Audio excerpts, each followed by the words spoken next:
A flicker of hope. Her hand is still reaching, suspended.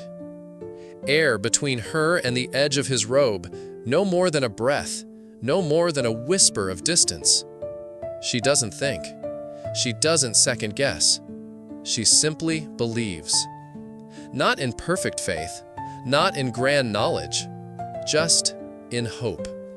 A flicker, small, trembling, alive. You watch her fingers tremble slightly, not from fear now, but from reverence.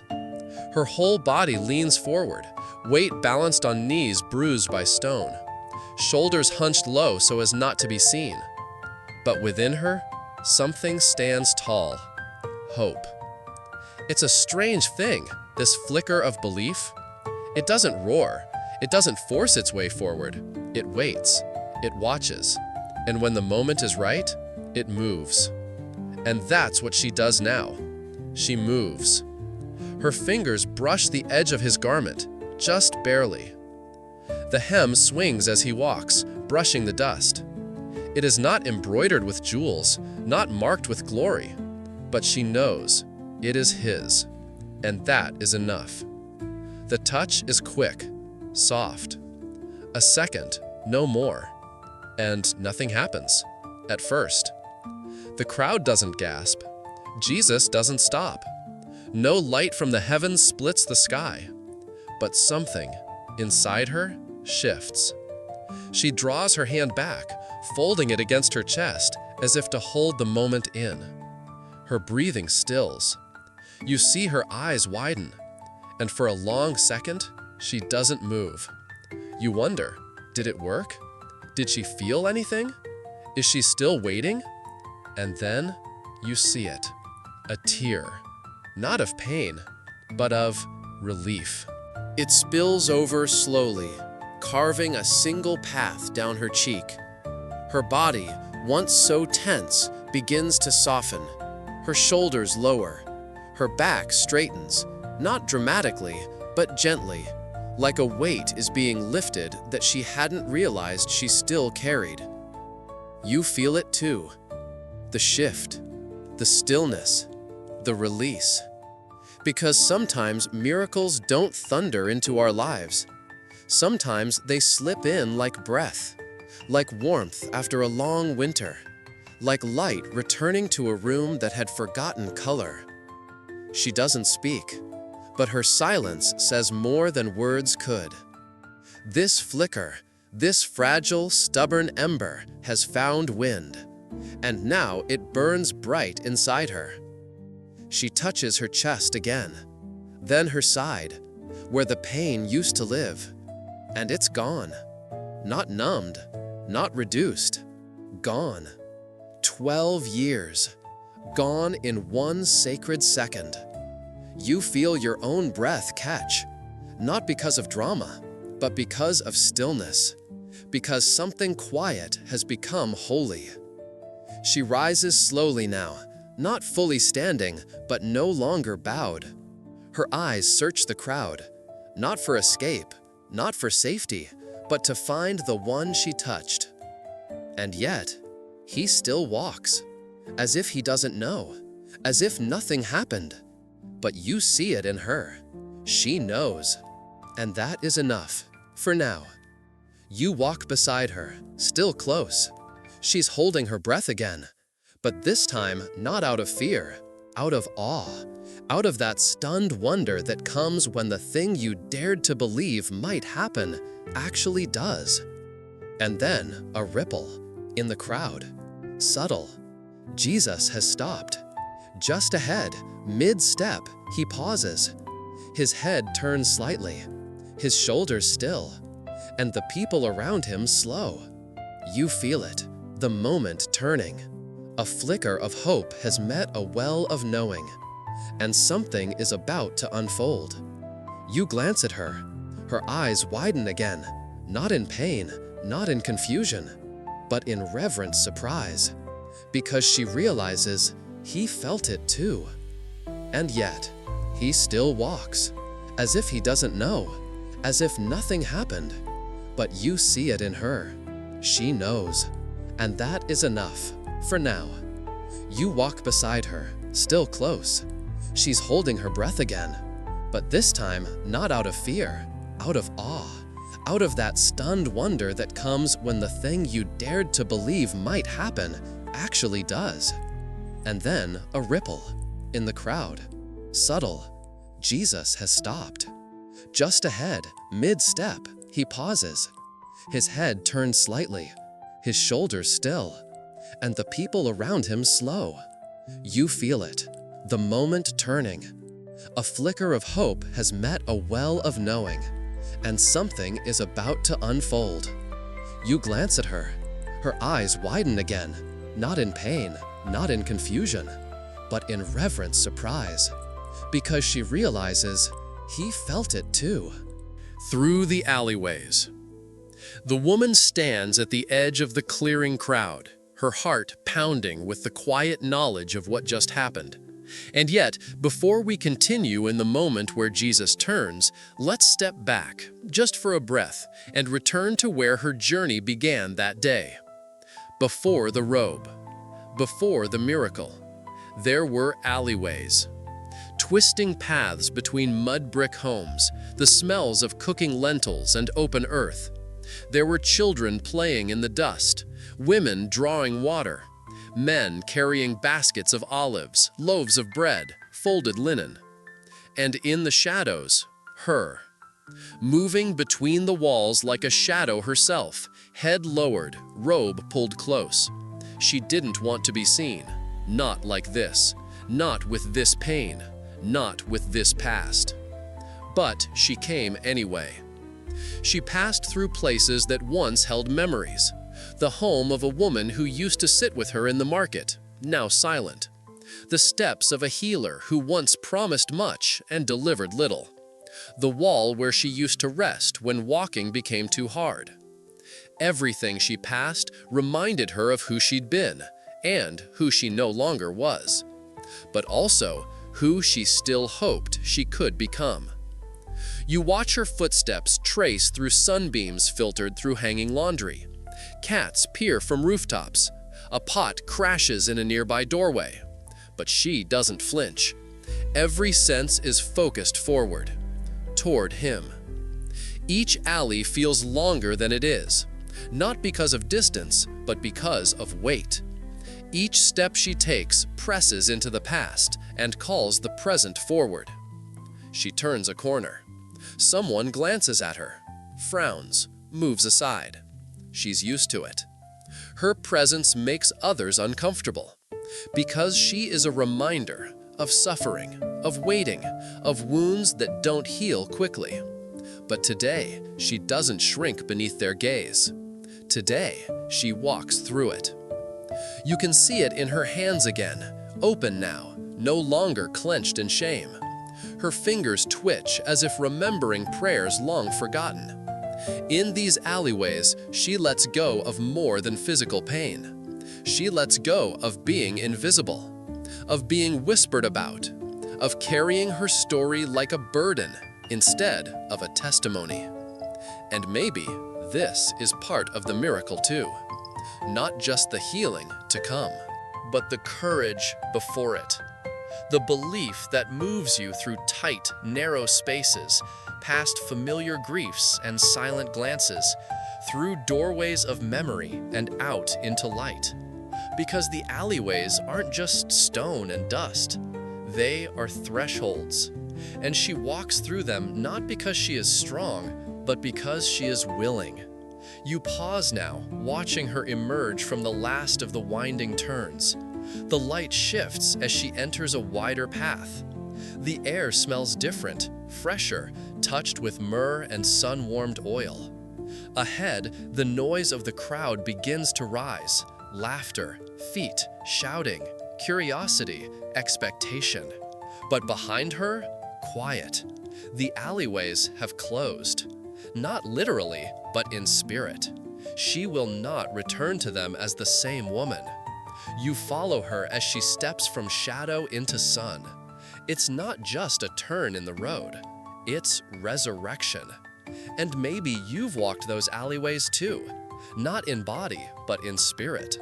Maybe you've carried a hidden ache, moved quietly through places where you used to feel whole, avoided faces who once called your name, held your breath beneath the weight of what you lost. If so, then you've been here too. And maybe this is what healing begins with: a step through the narrow, a prayer whispered in shadow, a robe still far off, but closer than before. She pauses now, hand on the final wall. Her eyes lift, and there, just beyond the next street, is Jesus. Still moving, still near, still within reach. The alleyways are behind her, but her story is just beginning. The marketplace buzz. The light pours down brighter now as the woman steps into the open street. Gone are the quiet alleyways, replaced by sound, waves of sound. The marketplace is alive. Vendors calling out their prices, clay pots clinking, baskets of pomegranates, herbs, dried fish, fresh bread. Flies buzz lazily over figs. A donkey brays. Children run past, laughing, tugging at robes, their sandals slapping the stone. The scent of cumin and coriander hangs in the air, sweetened by honey and warm oil. It's the kind of place that demands attention, but she sees none of it. She hears none of it, because she's listening for something else, someone else, Jesus. She has no plan, no route, no certainty, only a name and a direction. You watch her pause near a stall of wool-dyed garments. A merchant leans toward her with a handful of fabric, red, blue, pale linen. She doesn't even notice. Her eyes are scanning the crowd, her breathing shallow. You feel it too now, the energy in the air, something stirring beneath the surface of all this ordinary noise. The people are beginning to move, not just for business, but for curiosity. Heads are turning, questions whispered, faces brightening with recognition. Because he's near. He must be. You see a man point. There, that's him. And now the crowd pulses. People begin walking faster. Some run. Some bring children forward by the hand. Others move more slowly, reverently, but they move. And so does she. Not quickly, not loudly, just forward. You walk beside her, matching her pace. She steps carefully around baskets, through knots of people, past women balancing water jars, past wide-eyed boys pressing their palms to their hearts. There is awe here, and excitement, and hunger, spiritual hunger. And she feels it too, but hers is different.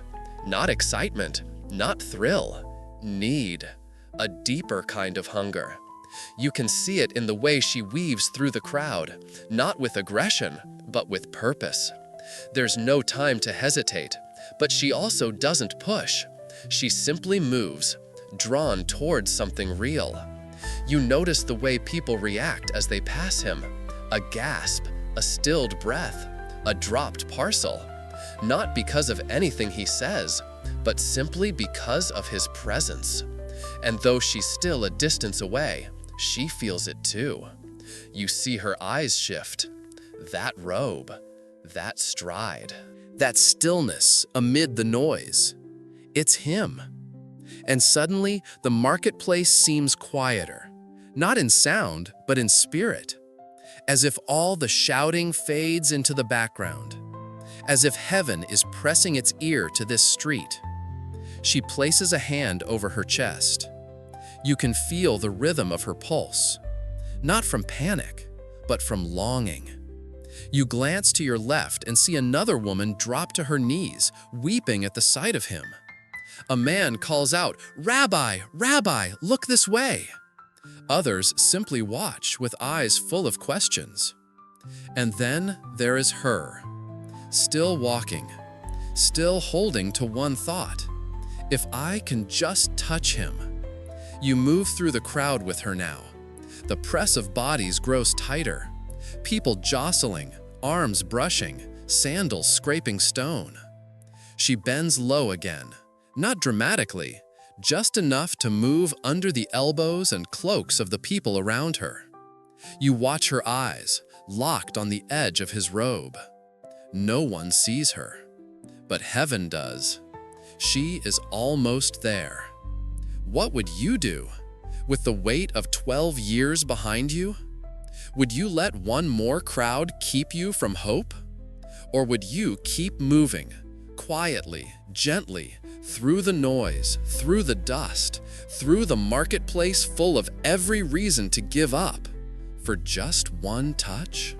She steps closer, and the hem swings, and hope holds its breath. At the edge of the crowd, there she is, only a few steps away now. The press of people swells around her like a living sea, robes and cloaks rippling with motion, sandals brushing against sandals, hands reaching, elbows grazing shoulders. Voices rise and fall in layers, some calling his name, others just whispering in wonder. But she hears none of it. She is focused, utterly, absolutely focused. Jesus is walking slowly, calmly. He's surrounded, shoulder to shoulder, by disciples and strangers alike. His hands move occasionally, touching a shoulder, reaching to lift a child, offering stillness to the storm of need around him. And yet, he feels untouched. Not distant, not aloof, but centered, as if he knows exactly where he is meant to be, exactly who needs him next.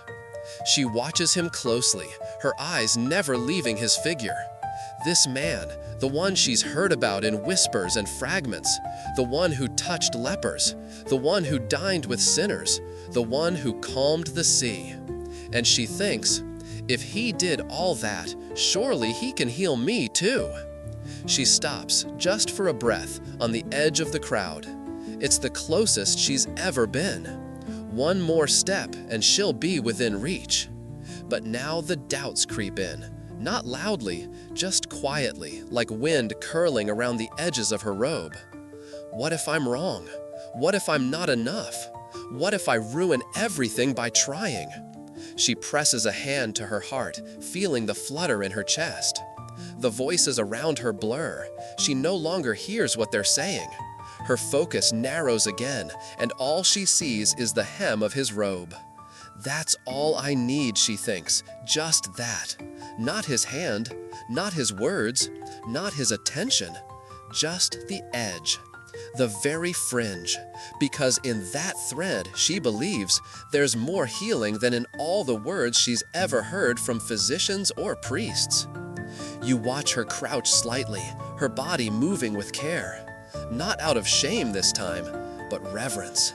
She is about to enter holy space. The moment before her is no longer about being healed. It's about trusting that she's allowed to be, that she doesn't have to earn it, that she doesn't have to explain it. Just reach. Just believe. She closes her eyes for a heartbeat, breathes in, lets the fear melt, And then opens them again, clearer now, brighter. You realize she has made peace with whatever happens next. If she is healed, she will rejoice. If she is not, she will still have tried. But in this sliver of time, this pause before the touch, she knows that her life is not held by outcomes. It is held by him, and that is enough. Her knees press into the stone. Her hand reaches through the moving legs of strangers, slipping between the crowd, unseen. And the world, for her, quiets. What would you have done? Would you have held back? Would you have waited for permission? Or would you, like her, reach from the edge? Trust from the margins? Believe that the hem was enough? You feel it now, something eternal leaning close. The crowd doesn't notice her, but heaven does. Her hand moves forward, closer, closer.